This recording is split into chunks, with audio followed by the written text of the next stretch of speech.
Hola, ¿qué tal? ¿Cómo le va? Bienvenido a este rato de televisión. Nosotros pretendemos a lo largo de estos 30 minutos que nos quedan tratar de contarles algunas cosas del sector agropecuario y de lo que tiene que ver el sector agropecuario en el todos los días que la sociedad vive, en las grandes ciudades, en las pequeñas ciudades, en el país en general. Esta semana viajé por la provincia de La Pampa, el sudoeste de la provincia de Buenos Aires. Arrancamos el domingo a la noche con mucha lluvia y llegamos de vuelta con un sol hermoso. En el medio, ¿qué te puedo contar? Que hay trigo hermoso, poco, pero hermoso. Algunos dicen que esos 12 millones de toneladas van a ser fruto precisamente del volumen que se va a lograr a pesar de que no se recuperan todavía las hectáreas históricas de la siembra de trigo en el país. ¿Eso qué significa? Bueno, significa que seguramente vamos a tener unas 6 a 7 millones de toneladas para poder exportar. Esos saldos van a ser interesantes para el fisco. Ahora, al mismo tiempo y extrañamente, no es una buena noticia para el productor agropecuario, que es el que la pone todos los años para tener trigo, porque esas 12 millones de toneladas serán un volumen que afectará los precios del mercado local. Es decir, el productor va a recibir menos plata y ¿dónde va a quedar la ganancia? No sé, la verdad que no sé, pero evidentemente no va a ser en los bolsillos del productor. Y esto es el punto inicial del asunto, porque cuando uno recorre los pueblos y los ve casi en las mismas situaciones que lo ha visto en los últimos 30 años, los mismos tamaños, la misma cantidad de gente, la misma cantidad de asfalto, los mismos hospitales, en las mismas circunstancias. Entonces uno dice, ahí está la plata que no tenemos, es decir, que el productor no invierte, que se achica, que estos momentos de incertidumbre hace que se pase de un año a otro con poca inversión. Entonces esa poca inversión es plata que no se reparte en el pueblo y entonces es plata que se nota al final en la sociedad y en sus complicaciones. Pero bueno, vamos a hablar del tema del tributo porque uno de los temas fundamentales es precisamente el tema tributario, que es de donde al final terminamos sacando la plata. Pero claro, la presión y el miedo que hay hoy en el sector agropecuario es importante, sobre todo cuando aparecen hordas de inspectores de la AFIP a cubicar los silos, a ver cuánta cantidad de grano podés guardar, a revisarte hasta el último centímetro del acopio, y eso perjudica. ¿Cómo le va, Osvaldo Balán?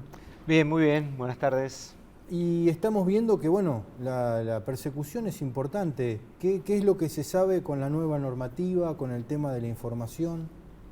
Bueno, efectivamente, tenemos nuevas normas vinculadas al comercio de granos. Es un poco cerrar el círculo por parte de la AFIP de todo lo que es el control electrónico, porque esto ya empezó hace varios años. Justamente en el 2013 se implementó la liquidación primaria de granos.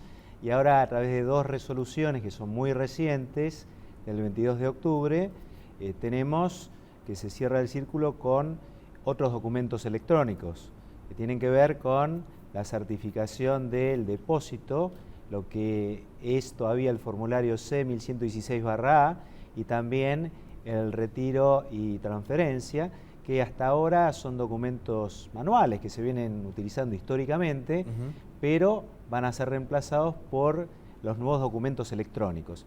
El problema es que el plazo de implementación es perentorio, yo diría casi de imposible cumplimiento, porque a partir del 3 de diciembre ya no corren más, pierden su validez los comprobantes manuales. Y el tema es que no solamente, digamos, tenés poco plazo, sino que además, si no cumplís, las penas son importantes.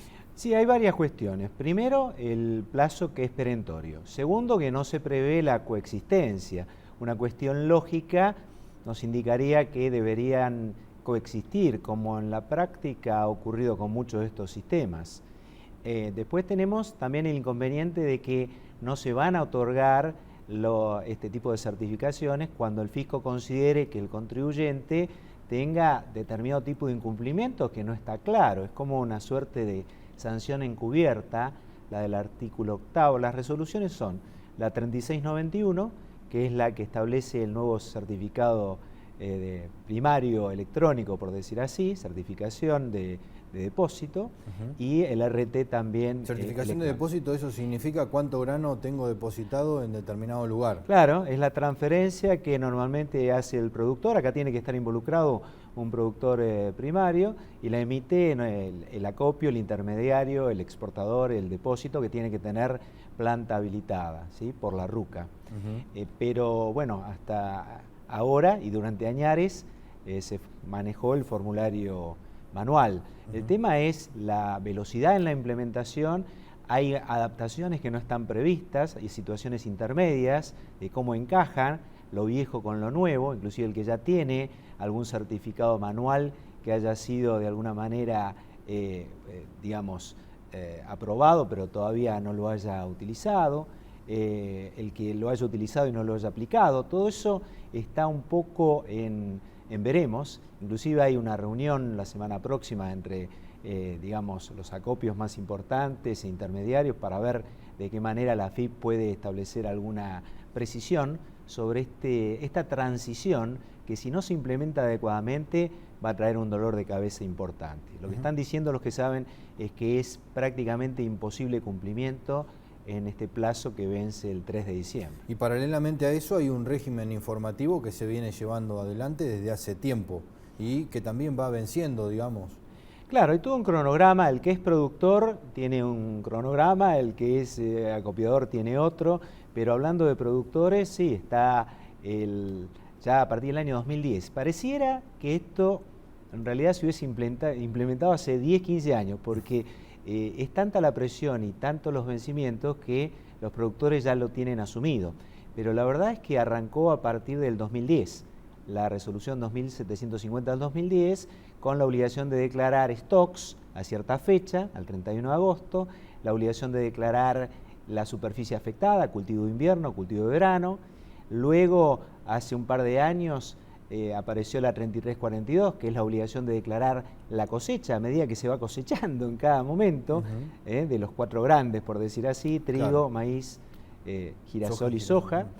Y el año pasado, la liquidación primaria de granos, que reemplazó los viejos formularios B y C, que eran los que materializaban la venta de cereales, y ahora es como que se cierra el círculo, pero los regímenes de control de información son cada vez más estrictos y cualquier incumplimiento puede conllevar la suspensión en el famoso registro fiscal de operadores de granos. Entonces, ¿y eso conlleva que ese tipo no pueda operar más? Y prácticamente, o sea, la resolución no lo dice así porque sería ilegal. O sea, está planteado como que el registro de operadores es una suerte de régimen optativo, que uno puede acceder al beneficio de estar en ese régimen y gozar de esos beneficios, porque si no estaría totalmente invalidada, porque nunca una resolución puede establecer una sanción penal. Entonces lo han disfrazado de esa manera. Y este tema también es muy peligroso, que te puedan no autorizar la emisión de las certificaciones primarias de depósito, de retiro, transferencia, por algún incumplimiento que no está claro cuál es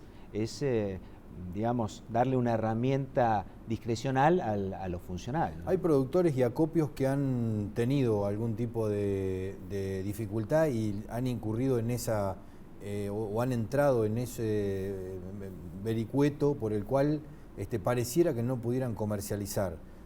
¿No pueden comercializar si tienen suspendido este registro? ¿O hay alguna multa o penalidad que pagándola igual de cualquier manera pueden hacer? Digo, porque un acopio, imagínate que de hoy para mañana lo suspenden y tiene un montón de grano acopiado, ¿qué va a hacer? Si no vende, no paga. Es cierto, lo que estás planteando es absolutamente cierto. Si es un productor, puede aguantar algún tiempo, bueno, se le generarán saldos a favor, que es el principal problema, por las retenciones que son totalmente incrementadas si uno no está en el registro, está suspendido. Pero si es acopiador, yo te diría que directamente no puede operar, si está suspendido en el registro de operadores. No puede comprar las planillas, pagarla más cara, pero tiene que intentar volver rápidamente, porque si no es imposible que siga operando. Realmente. Y después hay otra resolución, que en el mismo día, la 3690, que establece una liquidación secundaria de granos, que esto es para operaciones secundarias de granos, en las cuales no intervenga ningún productor. ¿De qué hablamos cuando hablamos de operaciones secundarias? Secundaria es cuando no interviene un productor, cuando un acopio le vende a un tercero, cuando un exportador le vende a un tercero, pero no interviene un productor, por eso se llama secundaria. Está bien. Y ahí, de nuevo, hay un documento electrónico, novedoso, que se llama liquidación secundaria de granos y que también regirá a partir del 3 de diciembre. Pero hay todo un problema de sistemas, de implementación de sistemas, que también no es fácil en tan poco tiempo adaptarse, porque no es que es automático, hay que inscribirse, hay que tener los sistemas adaptados, adecuados. Entonces, llama la atención el corto lapso, ¿no? ¿Por qué el 3 de diciembre? Sí, realmente. Bueno, le agradezco mucho el rato. Podríamos escribir varios tomos sí, con todas estas cuestiones. Además que veremos qué es lo que pasa con la trazabilidad animal, que es toda otra historia, que arrancaría el 1 de enero del 2015, pero todavía no se instrumentó el tema de los chips, pero no lo han postergado todavía, así que en el mundo ganadero, ganadería bovina, hay que estar atentos a ver si esto arranca o no el 1 de enero del 2015. Muchas gracias, Osvaldo. No, gracias a vos. Y todavía te digo, fíjate que el 1 de enero del 2015 se va a arrancar con todo esto y ya en los remates todavía vos ves que hay lotes de terneros que se venden sin trazabilidad. ¿Qué va a pasar con eso? ¿Se va a poder vender? ¿Se va a poder comercializar? ¿Cómo se va a enganchar una norma con otra? Esperemos que podamos sacar polvo y paja del grano y tenerlo sustancial. Quédate un ratito, ya vienen los comerciales y estamos con un poco más de campo aquí en Campo Activo.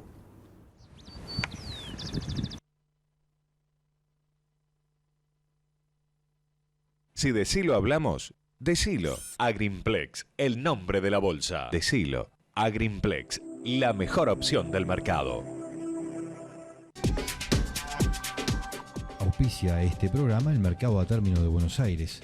Desde 1907, operando a futuro los principales productos del país.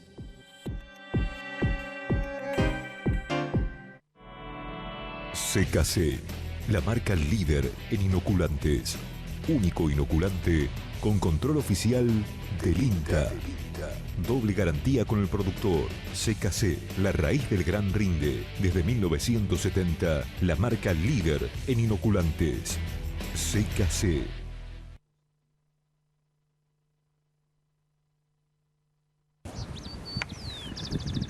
Nunca.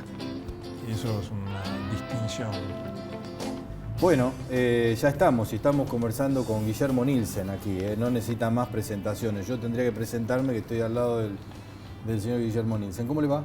Muy bien, bueno, muy bien, contento de estar acá. Y con muchísimo trabajo, porque hay en la economía nacional un spread de situaciones bastante difícil de abarcar y todas tienen que ver con el sector productivo, de un lado o de otro. Sí, sí. Pero arranquemos con la situación internacional. En febrero los títulos de los diarios nos decían que se necesitaban 15.000 millones de dólares para pasar el año. Obviamente que nadie contaba con la baja de la soja, pero bueno, cuénteme hoy en qué situación estamos allí, junto con que se esperaba también que arregláramos con los buitres y no entráramos en todo en esta situación, ¿no? Bueno, había una fantasía de que no entrábamos, que arreglábamos con los buitres recién el año que viene o el otro, que se pateaba el tema. Y en algún sentido lo que se está viviendo es de fantasía en fantasía, ¿no?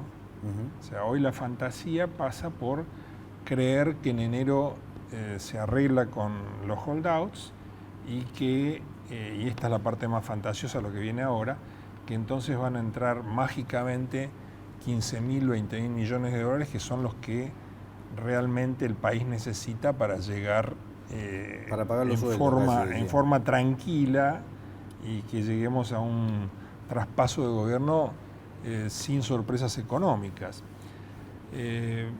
¿Por qué fantasioso? Bueno, porque me parece que tenemos una situación bastante perversa, ¿no? Que nos está afectando a todos y a todo lo productivo, porque es como que el gobierno empuja la economía al abismo, tratando de dejar la economía al momento del cambio de gobierno en el borde del abismo. Claro, el problema es que no es fácil, es una sintonía muy fina dejar la economía al borde del despeñadero. Por ahí se despeña. Claro.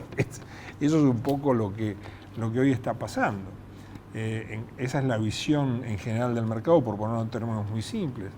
La economía, desde mediados de año, cuando quedó en claro que con la reacción argentina íbamos a un default, el default se transformó en desacato, y ahí la economía entra en una especie de tobogán, primero suave, pero ahora en este trimestre acelerándose día a día, ¿no? Un tobogán donde vamos cayendo el nivel de actividad y donde no aparece ninguna manija para agarrarse para frenar la caída, ¿no? Para tratar de estabilizar eso. Como el coyote cuando se caía por el borde y por ahí encontraba alguna raíz, ramita, alguna plantita claro, no aparece, manoteamos todo el tiempo, pero no hay nada. El problema es, alguna vez alguien nos decía, bueno, esto va a explotar. Le digo, el problema es que el trotil somos nosotros, o sea, estamos ahí, los pedazos van a ser los nuestros. No es necesariamente una explosión. Yo lo expresaba esto hace un tiempo como, en lugar de explosión, que en el inconsciente colectivo de los argentinos nos lleva a diciembre del 2001, comienzos del 2002, lo que puede haber es un marchitamiento, en forma más imperceptible, en forma menos dramática, pero igualmente efectiva en cuanto a reducir la calidad de vida de los argentinos. Hoy tenemos un problema muy, muy serio en este sentido. Se impulsan estos créditos a 12 meses, a 18 meses. ¿Qué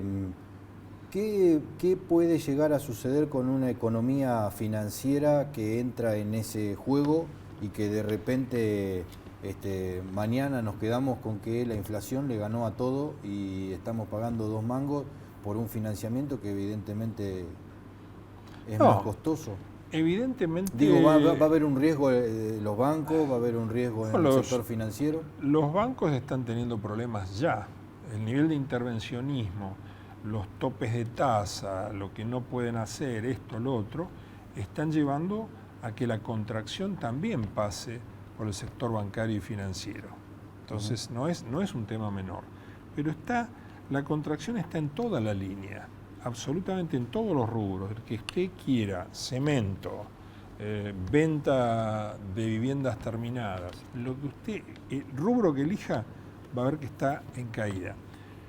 Y la preocupación que tenemos que tener es que no vemos al gobierno saliendo a enfrentar esta situación sinceramente, no efectivamente, no con políticas económicas racionales. Se posterga la reducción de los subsidios, que son altísimos en Argentina. En Argentina la energía, hay una parte geográfica del país que la recibe prácticamente gratis, y eso no tiene sentido en ninguna parte del mundo.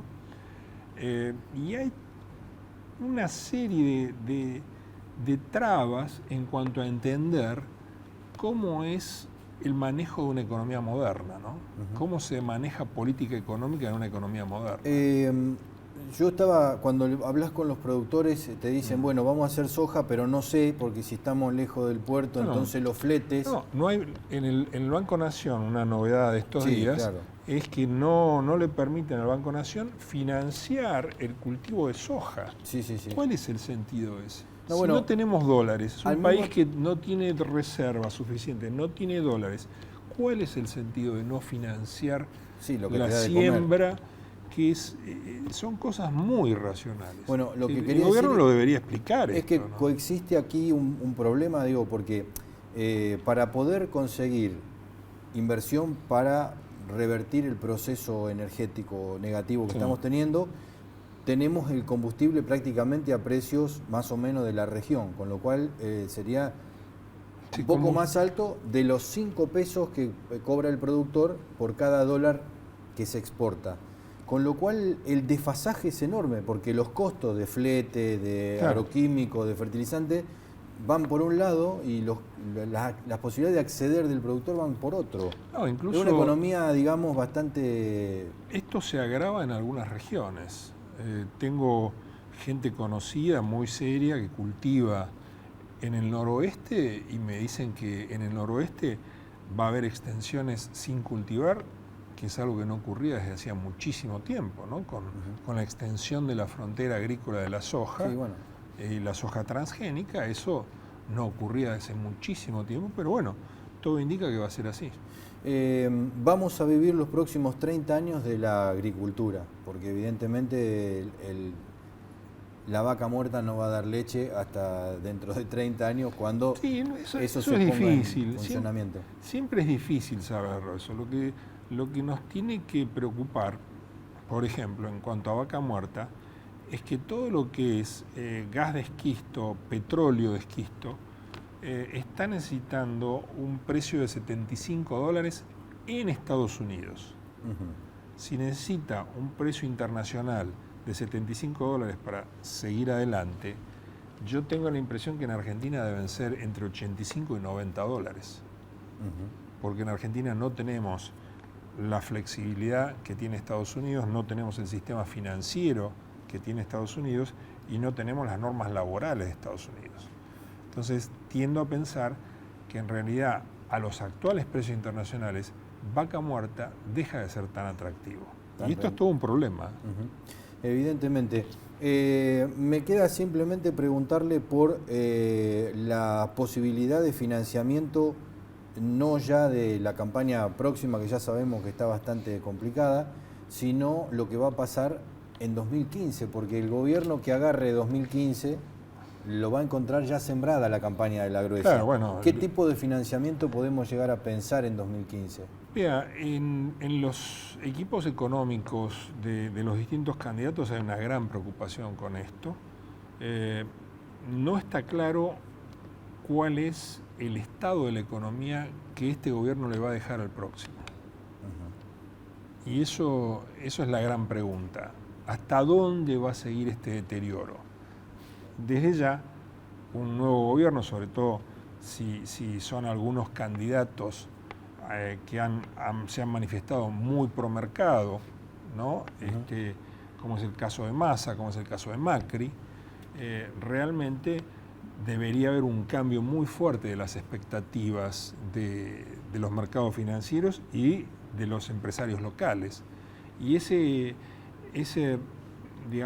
revivir de las expectativas indudablemente puede facilitar mucho las cosas. Puede facilitar mucho la política económica, pero hoy por hoy lo que tenemos son incógnitas.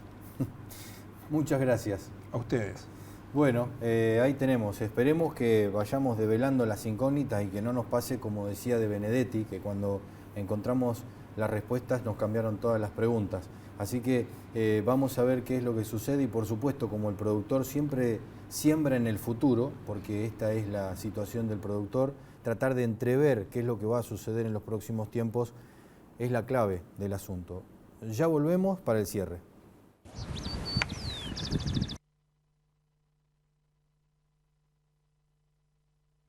En la vida sembras muchas semillas. La semilla de una pasión. La semilla de la amistad. La semilla de un talento. La semilla del amor. La semilla de una aventura. Y la semilla que te cambia la vida. Seguí sembrando mientras nosotros trabajamos para darte una mejor semilla. Midera Semillas.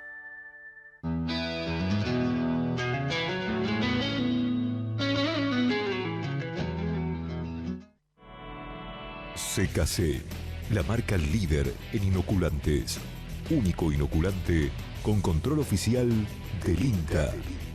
Doble garantía con el productor. CKC, la raíz del gran rinde. Desde 1970, la marca líder en inoculantes. CKC.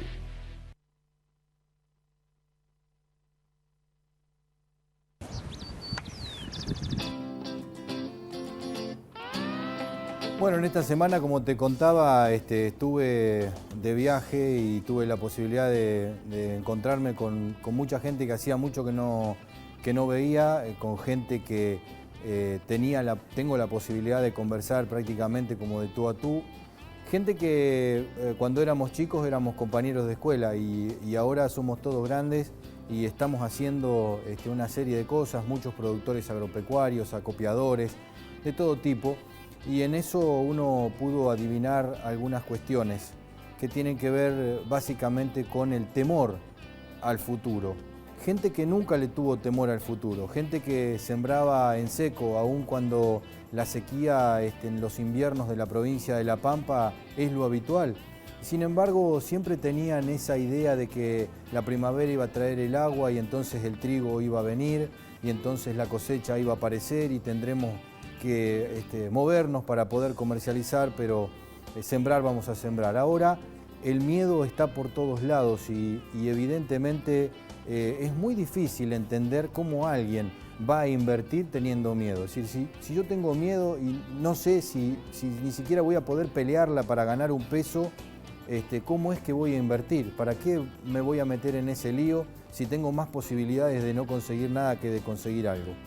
Por lo tanto, digo, habrá que pensar entre todos esta situación del palo al capital, ¿no? De tratar de que la gente invierta los palos, porque evidentemente me parece que no es el camino definitivamente. Entonces, aquí hay un par de cuestiones que tenemos que entender, aquí hay un par de cuestiones que tenemos que saber. Y en ese camino me encontré con mi papá, que es educador, y educador porque me educó a mí, no sé si bien o mal, pero bueno, aquí estoy, y es educador porque era profesor secundario, y siempre decía que a los chicos hay que enseñarle de los deberes, hay que enseñarle de las obligaciones junto con sus derechos, porque si solamente le decimos los derechos y no les decimos los deberes y las obligaciones, estamos diciéndole la mitad de la verdad. Y una media verdad es una media mentira y nadie tiene el derecho de mentirle a un chico.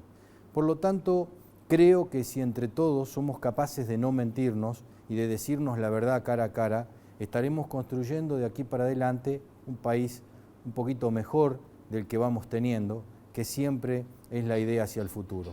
No se vaya, que ahora viene Diego Peidró con AgroTV. Y por supuesto nosotros hacemos la promesa de volver a encontrarnos acá, en este mismo lugar, el próximo sábado, más o menos a la misma hora. Lo espero. Hasta entonces.